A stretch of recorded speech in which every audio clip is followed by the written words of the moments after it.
Do the crime, do the time. These days, it's quite straightforward to understand what your fate would be if you got caught committing a crime.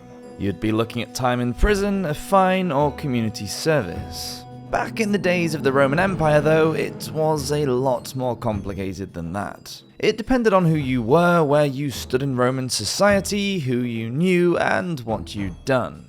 If you were a Roman citizen, you probably wouldn't be punished physically, but you'd know a whole lot of pain in a different way. According to an early Roman legal document called the 12 Tablets, there were 8 different forms of punishment. Fine, fetters, flogging, retaliation in kind, civil disgrace, banishment, slavery, and death. But what did you have to do to get flogged, and what did civil disgrace actually mean? The Roman Empire is a complicated state in and of itself. As the empire grew, so did the variety of people who lived in it. A Gaul from France would have a different idea of what to do with a thief to a citizen of Rome to a Greek expat living in Iberia. The punishments adapted and changed over the centuries, but one thing remained the same. Roman citizens had a far greater level of protection than many of the other people who lived in the empire at the same time, and social stability was valued above all. That meant that the Roman approach to crime can be summed up easily: punish and deter. Trials were held quickly, and punishment would have followed swiftly after. Some of the punishments were so ingeniously cruel that the condemned person would commit suicide rather than facing the punishment for their crime. Let's take a look at what you could expect for each crime in the Roman Empire. Welcome to the Roman Empire.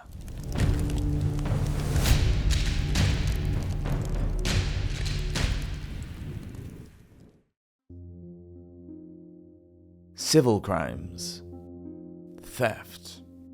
Getting caught for stealing in the modern world often means having to pay a fine or do community service, or perhaps going to prison if the thing stolen was valuable enough. However, Romans took a far less lenient view towards larceny, especially in the early years of the empire, where you could be flogged, enslaved, or even executed for stealing. Over time, attitudes to theft softened, and normally you'd just have to pay damages. The exception to this law was a peculiar concept called usucapion, where if you stole something and brazenly used it out in the open, you could legally claim it after a year or two. And this didn't just apply to small things like jewelry or other possessions. It could be an entire house if you weren't careful. As Romans didn't really have any record keeping for land, it made sense to settle disputes in this way. If you claimed something for over a year and the original owner never bothered to contest the issue, then it made sense to make that thing legally yours. Roman law differentiated between possessions and property in respect to this law though. Something that was movable became legally yours after 12 months, whilst you needed to claim a property for 2 years before you could legally say it belonged to you. Incendium. Setting someone else's property on fire came with severe consequences according to the 12 Tables, the legal code in the Roman Empire. If it was done intentionally, then the arsonist could face deportation, flogging, getting sentenced to physical labor, or even death. Some sources indicate that arsonists would have met a fitting end by being burned alive, but that's probably an urban myth, as we don't see any evidence of it in the Roman legal code. However, some records say that when Nero accused the Christians of starting a fire in AD 64, the punishment they faced was horrific. Many of them were sentenced to death in a truly dreadful manner, being used as torches in Nero's garden. Family crimes. Patricide. Romans cared deeply about social structure and were terrified of anything that could disrupt the somewhat precarious empire they'd built. With the father figure being of the utmost importance in Roman society, anything that threatened the power balance was treated incredibly harshly. Patricide, killing your father, or parricide, killing a close relative, was met with one of the most gruesome punishments: pona culae. Pona culae, or the punishment of the sack, was a horrifying way to die.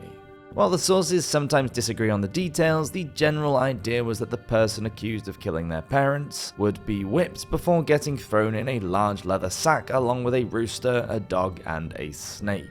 Some sources say that a monkey was also included, but not always. Once the sack was sewn shut with everyone inside, it was then thrown into a nearby river or lake.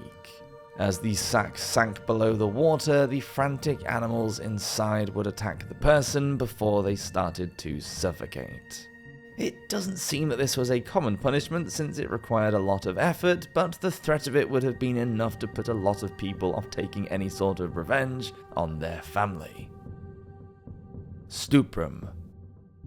Despite what you may have heard about debauched orgies in the Roman Empire, the truth was very different. Roman society was conservative and, dare I say, even a little prudish. Sexuality was supported by religious traditions, and the idea of masculinity and femininity was reflected in their beliefs. Mixing that with the Roman dedication to the family unit and the patriarch, you might begin to see how sexual liberation was something only for men, and any sort of transgression would have been seriously frowned upon. Top among the sexual crimes would have been stuprum, or criminal debauchery.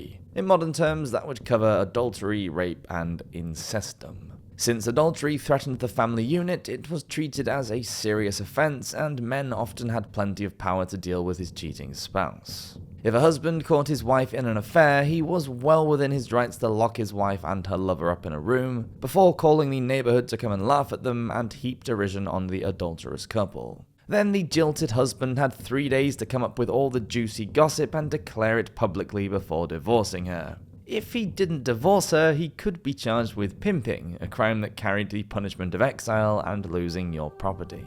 Incestum is where we get the word incest from, but in Roman times it meant something closer to sacrilege or any act that violated religious purity. When a man dressed as a woman and took part in the sacred rites of bona dea, which is reserved only for women, he was charged with incestum and sentenced to death. Plagium. Kidnapping, or plagium, the knowing detention of a Roman citizen or slave against their will, was a serious crime that was dealt with in the civil courts. However, despite the severity, it was normally settled by paying a fine. But at other times throughout the Roman Empire, the punishment was much harsher. In the early 3rd century, Emperor Constantine enacted a law that meant that anyone who kidnapped children for ransom would have been thrown to the beasts or beheaded. Damnatio ad metallum. These days, Spain is a popular tourist destination known for beautiful sandy beaches, a mild climate, and stunning architecture. However, to a Roman citizen, the idea of getting sent to Spain would have been terrifying. If you were a prisoner of war or committed arson or another serious crime, you could be sent to Spain for one of the most brutal punishments: damnatio ad metallum. This punishment meant being banished to any of the mines throughout the Roman Empire. The conditions were harsh and the work was backbreaking. Criminals in the mines were shackled to stop them from escaping and put to work underground, hauling raw minerals from deep within the earth. Workers often died due to poor ventilation and cave-ins, while being forced to work brutally long hours with minimal food or rest. Crimes against the Empire. Being a Christian. Simply following the Christian faith was enough to get you sentenced to one of the most severe and famous punishments throughout all of history: damnatio ad bestias. Being a practicing Christian meant breaking a number of Roman laws, including treason, sacrilege, and gathering in an unlawful way, hence the brutal punishment that they faced. Damnatio ad bestias was a capital punishment and entertainment rolled into one, as the condemned Christian was forced into an arena with a number of wild animals. The animals were usually lions or other big cats, but it could also have been crocodiles or other wild animals. Getting sent to fight wild animals was a horrifying way to meet your end, as the condemned people would often be forced into the arena with no weapons or way to defend themselves. At other times, the condemned would be tied to a post as the animals were let in. And it's not just the painful nature of damnatio ad bestias that made it such an extreme punishment. Getting sentenced to death in this way would deny you a proper burial, which was a ceremony of great importance in Roman society. Treason. Treason, as we'd call it today, wasn't actually a concept for the Romans, but they did have another word for crimes against the Roman people: maestas. The idea behind this legal term is any offence that would reflect negatively on the majesty of the Roman people and encompass the full spectrum from plotting against the state to acting in such a way that brought the honour of the Roman people into disrepute. The most serious form of maestas was injured majesty, or lese maestas, where the emperor himself was the target of the crime. With such a serious target, the punishment was equally weighty. In one case, this meant a banishment where the perpetrator was forbidden from living near or using fire and water, which were thought to be the basic elements of life.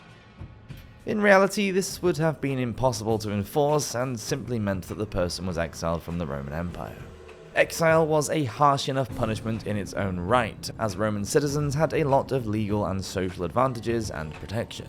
Getting exiled meant losing all protection and being forced to start over in a foreign country with no support or allies to rely on. In the earlier years of the empire, non-citizens faced a much more severe punishment for treason: crucis supplicium, or crucifixion. If a slave started a revolt, the empire would quash the uprising by crucifying as many of the participants as possible, including the notorious slave army led by Spartacus. After the consul gained control, 6,000 slaves were crucified. Outro. Being a Roman citizen brought many benefits, but also meant you had to follow a strict set of rules. 1 foot stepped out of line could lead down a dangerous road to execution, brutal physical punishments, and getting stripped of all your rights and privileges. The Romans took a dim view on anything that threatened their standard way of life, and so took swift action to make sure that any and all transgressions were a one-time thing. Punishments were painful and public spectacles designed to keep the citizens in line and obeying the letter of the law.